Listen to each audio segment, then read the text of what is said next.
KF-21 Boramae kini sedang dalam pemberitaan hangat di media Korea Selatan. Pasalnya, Indonesia disebut-sebut telah gagal dalam perjanjian soal pembagian biaya di pengembangan KF-21 Boramae.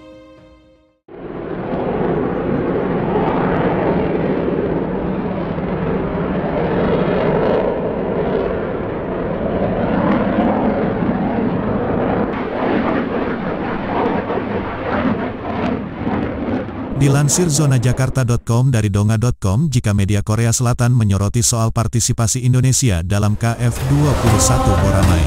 Pada beberapa tahun lalu, pemerintah Indonesia sepakat untuk membayar 20% biaya pengembangan KF-21 Boramae Korea Selatan.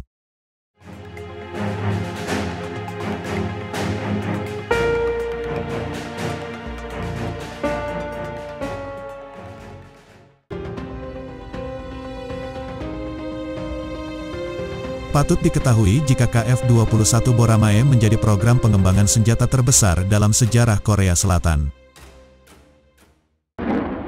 Meskipun Indonesia telah menandatangani kesepakatan akhir mengenai pembagian biaya dengan Korea Selatan soal KF-21 Boramae.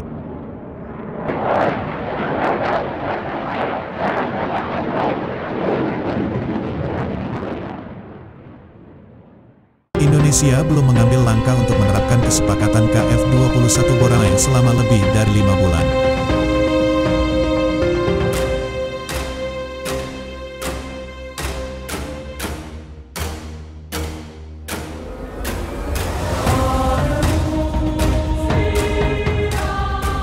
Menurut materi yang diterima oleh Kang Dae-sik dari oposisi utama Partai Kekuatan Rakyat dari DAPA pada tanggal 10 Oktober tahun 2021.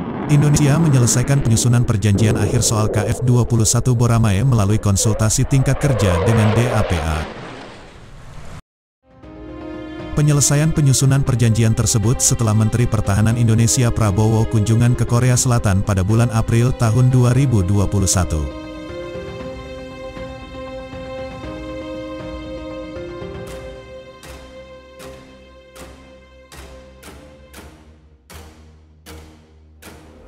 Patut diketahui jika Indonesia awalnya setuju untuk membayar KF-21 Boramae USD 1 dolar, 45 miliar atau sekitar Rp 20.5 triliun.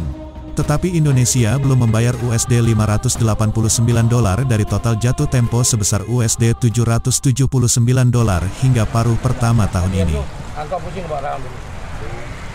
Perjanjian tersebut meminta pengurangan porsi kontribusi Indonesia untuk proyek KF-21 Boramae.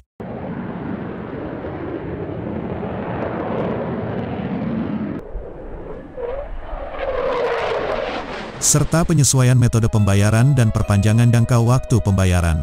Setelah itu, sudah ada pertemuan konsultatif tingkat kerja antara kedua negara diikuti setelah Presiden Indonesia Joko Widodo.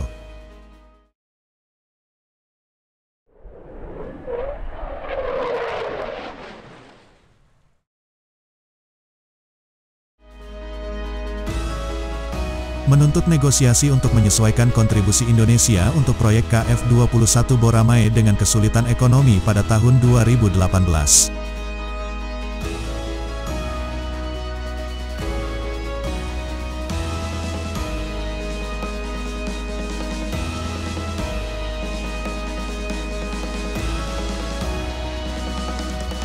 Nantinya DAPA berencana untuk mengadakan pertemuan tingkat kerja ke-6 dalam waktu dekat. Pada pertemuan tingkat ke-6 untuk memulai implementasi dari kesepakatan yang telah diselesaikan. Tetapi Indonesia menunda menyetujui kesepakatan tersebut dengan alasan pandemi COVID-19 dan proses peninjauan tingkat kerja internal.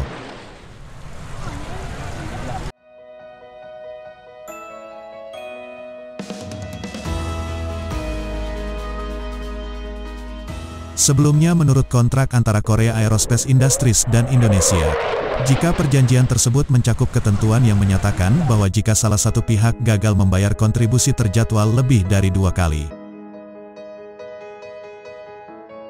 maka partisipasi staf teknis dan akses ke materi bangunan akan ditolak.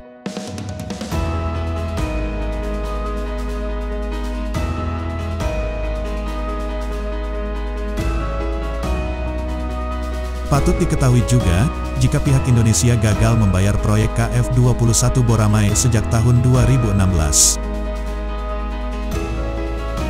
Setelah Indonesia mengirimkan staf teknis ke Korea Aerospace Industries (KAI).